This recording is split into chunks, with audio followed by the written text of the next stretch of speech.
Hi, I'm Ruth Shapira, and I'm so glad you chose to listen today. Welcome to this new episode of Inner Judaism, a podcast where you can experience the spiritual beauty of Judaism, and perhaps most importantly, the meaning that it has for your own life. I just saw a recent video. It was quite amazing. It was opening up. The video showed a person opening up a red pepper with, if you've ever opened up a red pepper, how many seeds there are in that red pepper, hundreds. And without germinating the seeds or anything, they put the seeds in the soil, just watered it a little bit, and a few days later, sprouts came up.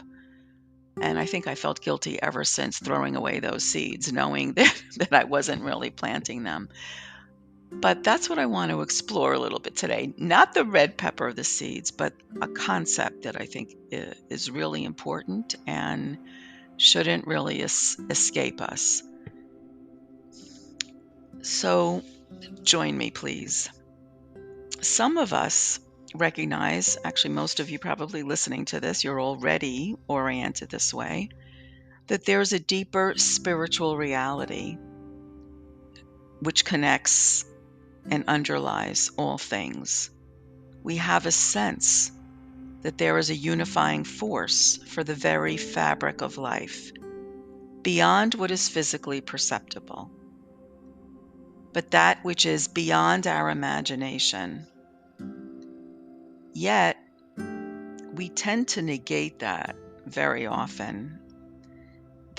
That feeling that we have, we tend to say that things happen to us are just a coincidence, or could have happened to anybody, or no, was just it was just intuition. And we tend to dismiss those little glimmers that show up in our lives that let us know that there is a realm beyond the physical. But there is really a big hurdle to overcome because we are physical beings. And from the very sound of that alarm clock in the morning to the first taste of food for breakfast, our very senses keep us rooted in our immediate needs. I need to eat, I need to sleep, I need to go here, I need to rest. So this whole quandary of being in the material world while sensing our deeper urge for a connection beyond us, that quandary that we live with is in the very design of us as human beings. Since we need to make a choice of our own free will that we're going to connect with the higher essence of the universe. In every single moment, we have a choice whether to attribute something to coincidence or chance or intuition, or see it as something beyond us. The biggest hurdle that we have to overcome is our very own mind, which trains us to think logically, rationally, and practically.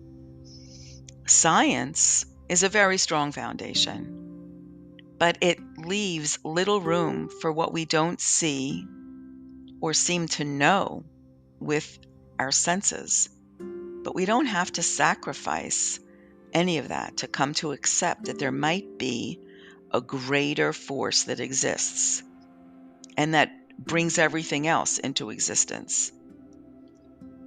It's a faint feeling, but I'm suggesting that we honor and continue to honor that faint feeling. And only when we do that will that sense grow. We need to be seekers and learners in order to develop that capacity. And that takes practice. Kabbalistic thought identifies this feeling that we have as a second recognition. It's part of our inner soul that was once connected in a greater way to the eternal, to HaShem. The first recognition, so it goes, was lost when we were born into this world. But the sense of that connection never left, and it lies at the core of the idea that every person has a connection with a greater whole. Remember when you first learned about a hologram? I do. It just it just blew me away. I think it was in a museum in New York where they were showing the first holograms, and it was an amazing thing. You could remove the tiniest piece of the hologram, display that on a wall, and it would represent the entire whole thing that you just took that piece from. It was just beyond anyone's imagination that a tiny speck of something would actually be able to reproduce the whole. But that's what exists in all of nature. That's what exists in that red pepper seed. That little tiny seed holds all of the information to have that plant. If it's given the proper environment, that seed will grow into its full potential. Every little piece contains a part of the whole. So why are our souls any different? If we could think of it that way, our souls are like part of a hologram. Yeah, it's separate. It's within us. We don't see any connections, but the essence of us contains part of the larger whole. We are an imprint of the whole, of the one. That's why our Torah says that we are created B'Tselem Elohim, in the shadow of, some people say image, in the shadow of God. And that's precisely why we have this yearning. Our very being has this yearning to connect with a larger whole, the greater part of all existence. So by honoring that feeling and not dismissing it, and by paying attention to it, we will allow that to grow. And we can do that in several ways. We can do that by being quiet, honoring our inner being, by journaling, by trying to listen to that inner voice and expressing that inner voice, by seeing everyday situations as opportunities to connect to that spiritual sense that we have.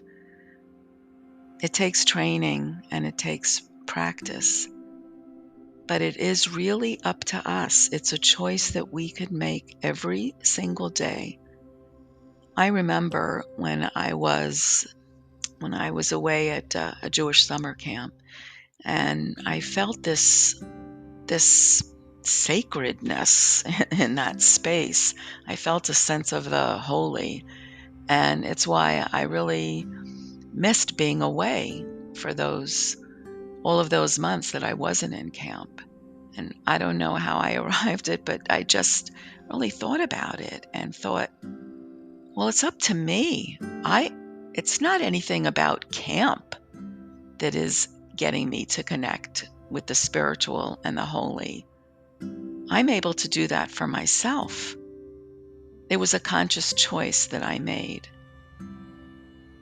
And since then, there's been no turning back. And I hope the same for you. I hope you'll make a conscious choice, a decision to live your life with that idea, the idea that you're not just a physical being, but that you're a spiritual being. And not only that you're a spiritual being, but that you are part of a greater whole. Thank you for listening. I hope that you will be refreshed and renewed and bring more spirituality into your life. I wish you a glorious day and the ability to make this very day better than yesterday.